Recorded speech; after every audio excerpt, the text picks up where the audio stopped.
તો મારે ગુજરાત સરકાર ભાજપને 2-5 પ્રશ્નો પૂછવા છે।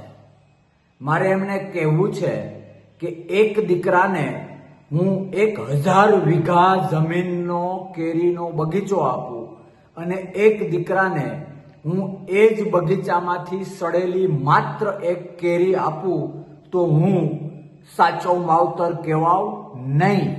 સરકાર એ માવતર છે અને આ સરકાર સાચી માવતર નથી। એ માટે મારે 2-5 પ્રશ્નો પૂછવા છે। ગુજરાત અને ખાસ ફોકસ કચ્છમાં ભાજપ સરકારે કોને કેટલી જમીન આપી, કેટલા લાખ વીઘા આપી, શું ભાવે આપી અને ભાડે આપી કે વેચાણ આપી, જો ભાડે આપી તો કેટલા વર્ષ માટે આપી અને જો ભાડે આપી તો એગ્રીમેન્ટમાં એ લોન લઈ શકે એવું એગ્રીમેન્ટ ક્યાં, કેટલું અને શા માટે કર્યું।